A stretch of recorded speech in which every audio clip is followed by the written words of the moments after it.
Yun, welcome back mga sir. So, merong Mio Sporty ngayon na dinala rito sa atin. Ang sabi, ayaw daw umandar. Haandar pero namamatay. So, check natin yan mga sir.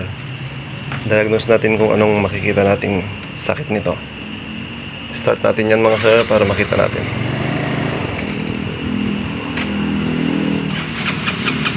So, yun mga sir, maandar naman, kaya lang yun nga, hintayin natin yung sinasabi nilang biglang mamamatay para ma-check natin kung ano yung problema nitong motor na to mga sir.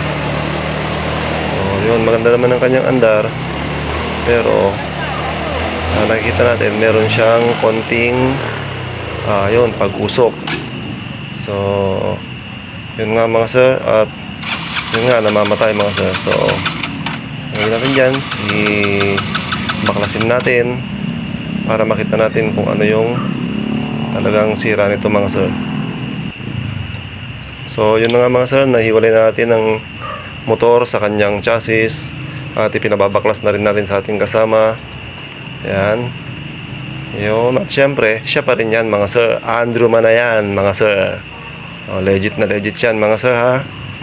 So yan, sige, baklasin mo na yan Brads para makita natin kung anong sira niyan mga sir. Brads, medyo liksihan ng konti pagkilos. Hanggang ngayon ba mga sir? Hanggang ngayon ba naman ganyan pa rin ang kilos ng ating kaibigan? So yun na nga, nabaklas niya na ang kanyang cylinder head at saka ang kanyang block. So yan, yun, putol ang kanyang chain guide. At upon checking, okay pa naman ang kanyang cylinder block. So ang diagnose ko dito is siguro lost na o maluwag na ang kanyang piston ring. At dahil sa umuusok na rin, so yan, papalitan natin yan mga sir, pati ang kanyang valve seal. So yun na nga mga sir, nakikabit na natin ang bagong piston ring. At okay naman, sinukat natin sa kanyang cylinder block, okay naman, walang clearance. Ayan nga pala yung mga pinagpalitan, yung mga spare. So hintayin na lang natin yung cylinder head na nililinis pa ng ating kasama mga sir. So Boss Andrew, konting liksi, linisan mo na yan. Ayan, so ayan yung kanyang cylinder head, medyo madumi, saka binubuksan pa para ma-grind ang kanyang valve at mapalitan ng valve seal mga sir.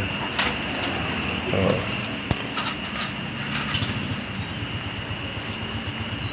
ayan, sige, hugasan mo lahat yan mga sir. Hugasan mo lahat yan, Brads. Hugasan mong maigi para malinis naman bago natin isalpak. Maya maya mga sir, is kakabit na natin ang kanyang cylinder block.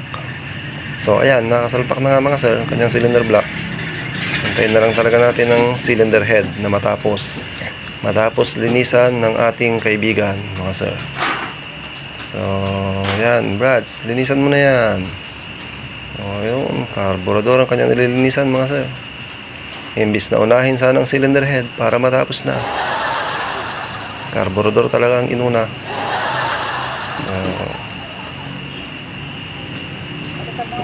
Yun, kinakabit na nga niyang laman loob ng ating cylinder head mga sir. Yan, bilisan mo Brads, huwag mong pansinin yung mga nasa paligid mo para lumiksi ang kilos. Sige, kabitan natin yan Brads para may kabit na natin at makarami tayo. At yun na nga mga sir, natapos na nga niyang ikabit ang laman loob ng ating cylinder head. So ano pang gagawin natin dyan mga sir? Siyempre, sasalpak na natin yan. Salpak na natin yan sa kanyang mounting yan. Yun, kabit na natin mga sir. Kabit na yan. Wag nang magpaligoy-ligoy pa. So yan na nga mga sir.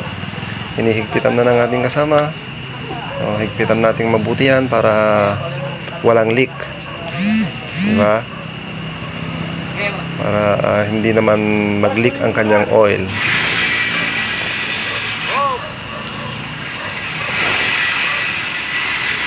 Oops, nasan ka na, Brads? Kailangan nating matapos to. So, yan na nga mga sir, at naisalpak na ang mga pyesa ng ating motor, cylinder head, block, carburetor, tambucho. So, ikakabit na natin siya sa kanyang chassis. So, yan mga sir, kabit na natin yan mga sir. At yun na nga mga sir, naikabit na nga natin, naisalpak ng kanyang chassis. So, yan, ang gagawin natin, paandarin na lang natin, testingin natin kung okay naman siya mga sir. So, yan, start na natin yan, Brads. Yun, at yun nga, one click siya mga sir. So, yun lang. Maraming salamat sa walang sawang suporta kay Sir J. At sa walang sawang panonood sa ating mga videos. So, yun lang mga sir. Salamat.